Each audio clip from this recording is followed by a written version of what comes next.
Hello all and welcome back to NEET now. आज हम लोग फ्रिक्शन के बारे में जानेंगे। फ्रिक्शन फोर्स क्या होती है, उसको कैसे अप्लाई किया जाता है और हम उसको कैसे आसानी से समझ सकते हैं।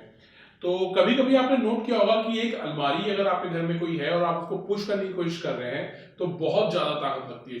शुरू में मतलब जान निकल जाती है। शायद 2-3 लोग मिलके भी धक्का देंगे तो उसको मूव करना बहुत मुश्किल होता है।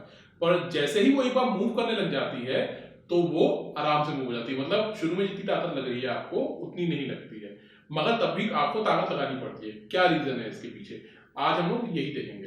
तो देखिए होता क्या है कि जैसे फॉर एग्जांपल मैं यहाँ पर दिखा रहा हूँ, एक डायग्राम बना हुआ है। इसमें कोई एक मास रखा है m और उस पर हम एक फोर्स लगा रहे हैं।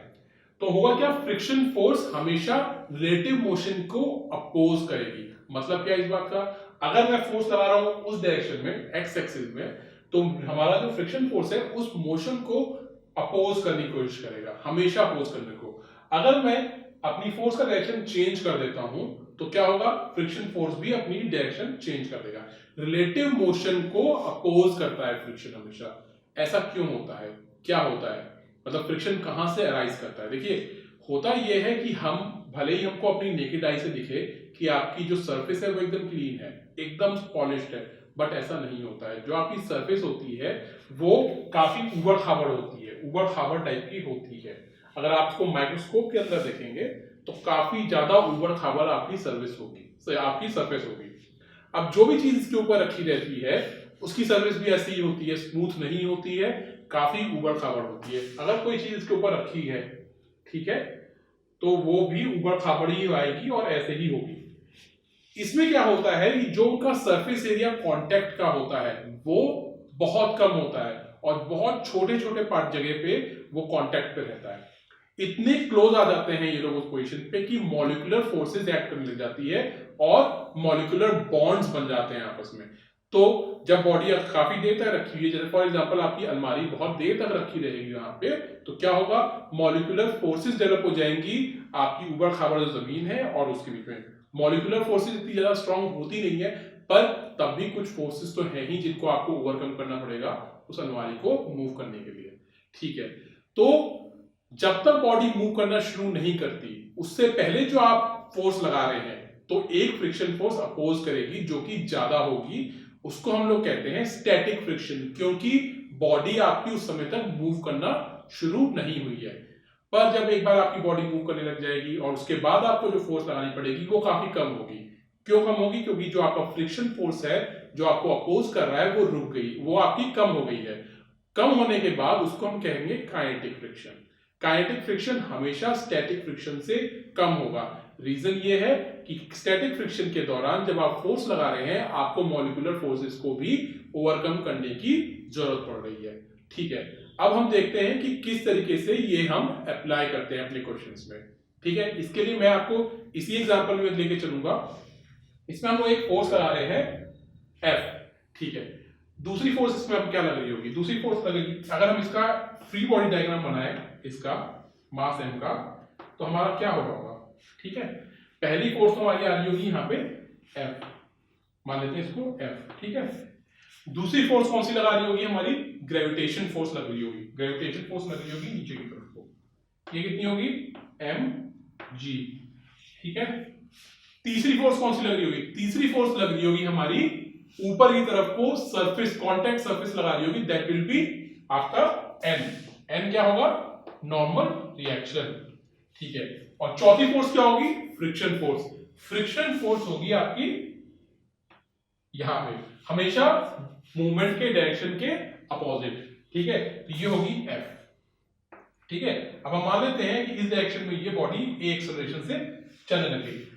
अब हमको अगर a निकालना है तो हमको क्या करना पड़ेगा, हमको इसको सॉल्व करना पड़ेगा। सॉल्व कैसे करेंगे हम लोग, पहले तो हम देखते हैं, देखिए इस डायरेक्शन को हम मानते हैं y, ये y डायरेक्शन है और ये आपका है x। ठीक है, y एक्सिस में अगर मैं एक इक्वेशन लिखता हूं तो मैं क्या लिखूंगा, n जो हमारा पॉजिटिव एक्सिस पे है, मैंने हमेशा ऊपर की तरफ को पॉजिटिव माना है और नीचे की तरफ को नेगेटिव, यहां पे भी मैंने पॉजिटिव माना है, इसको नेगेटिव। ठीक है, n ऊपर की तरफ को पॉजिटिव माना है, n नीचे की तरफ को क्या है, माइनस mg। ठीक है, ये हमारी नेट फोर्स हो गई। ये किसके बराबर होगी, हमारी बॉडी जो है सरफेस पे ही रखी हुई है, सरफेस से मूव नहीं कर रही है, तो यानी कि हमारी नेट फोर्स हो गई जीरो, तो यानी कि this force will be zero, net expression zero, net movement zero है, तो कोई फोर्स नहीं लग रही है, तो यानी ये जीरो है। दूसरी चीज हमको निकालनी है क्या, हमारा एक्स एक्सिस में हमारे क्या है, हमारे पॉजिटिव एक्स एक्सिस की तरफ कौन सा फोर्स लग रही है, एफ, ठीक है, और दूसरी फोर्स जो अपोज कर रही है वो कर रही है हमारी friction force F, small F, ठीक है, और यही हमारी दे रही है नेट एक्सेलरेशन बॉडी का, दैट इज m इंटू ए, ठीक है। जो हमारा फ्रिक्शन फोर्स होता है वो हमेशा म्यू इंटू नॉर्मल रिएक्शन के बराबर होता है। हमारा जो फ्रिक्शन फोर्स होता है ये हमेशा याद रखिएगा, this will be mu into normal reaction, ठीक है, ये इंपॉर्टेंट चीज है, याद रखने वाली चीज है, ठीक है। अगर बॉडी मूव नहीं कर रहा है तो आपका म्यू क्या कहते हैं, mu is a coefficient of friction. ये आपका जो होगा, ये आपका म्यू एस होगा स्टैटिक फ्रिक्शन के केस में, और डायनामिक फ्रिक्शन के केस में आपका होगा म्यू के, जो भी दिया जाएगा वहां पे आप कर लेंगे। अब हम पहली वाली इक्वेशन से, ये हमारी पहली इक्वेशन है, पहली वाली इक्वेशन से हम n की वैल्यू निकाल सकते हैं। n की वैल्यू क्या आ गई यहां से, फ्रॉम फर्स्ट हम निकालेंगे तो n की वैल्यू आ जाएगी mg के बराबर, ठीक है, इस इक्वेशन से हमने निकाला है, ठीक है, n की वैल्यू होगी mg के बराबर, और हमको यहाँ पे दे रखा है फ्रिक्शन का कोएफिशिएंट म्यू, तो अगर हम यहाँ पे देखेंगे तो क्या हो जाएगा, f minus mu mg equals to ma, a हमारा क्या आएगा, ए आ गया हमारा, m से डिवाइड कर दीजिए इसको यहां से हटा के m से डिवाइड कर दीजिए, ये आपका हो गया, ठीक है। ए की वैल्यू क्या चीज याद रखनी है हमको यहाँ पे, स्टैटिक फ्रिक्शन क्या होता है, डायनामिक फ्रिक्शन क्या होता है, फ्रिक्शन क्यों होता है, फ्रिक्शन इसलिए होता है क्योंकि मॉलिक्यूलर बॉन्ड्स फॉर्म हो जाते हैं, कोई भी चीज रखी होती है। स्टैटिक फ्रिक्शन होता है जब हम फोर्स लगा रहे होते हैं और क्या कहते हैं, बॉडी मूव नहीं कर रही होती है, तो हम उसको कहते हैं स्टैटिक फ्रिक्शन। डायनामिक फ्रिक्शन क्या होता है, डायनामिक फ्रिक्शन होता है जब बॉडी मूव करने लग जाती है तो उसको क्या कहते हैं, फोर्स हमको कम लगानी पड़ती है, इसलिए उसको कहते हैं हम डायनामिक फ्रिक्शन, क्योंकि बॉडी मूव कर रही है। स्टैटिक फ्रिक्शन होता है जब बॉडी रेस्ट पे है, ठीक है। अगली चीज क्या याद रखनी है हमको, अगली चीज हमको याद रखनी है कि जो बॉडी है उसका आपका जो फ्रिक्शन होता है उसकी वैल्यू होती है mu into normal reaction. Normal reaction जो होता है आपका सरफेस कांटेक्ट से निकलता है। जब आप क्वेश्चन करेंगे काफी आपको क्लियर होगा ये पॉइंट, हम भी क्वेश्चन कराएंगे आपको तो काफी बातें ये क्लियर होगी। तो फ्रिक्शन में इतना ही है, इससे ज्यादा कुछ भी नहीं है।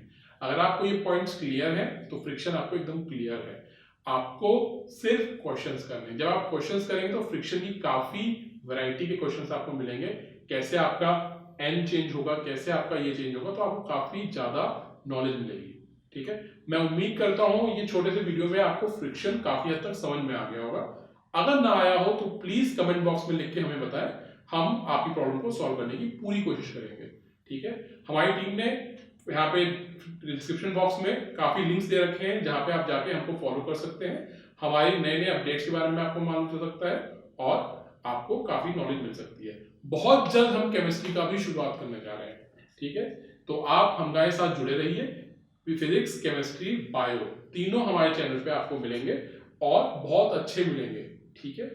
तो अगले टर्म पे जब तक हम मिलते हैं तब तक के लिए take care and have a nice day.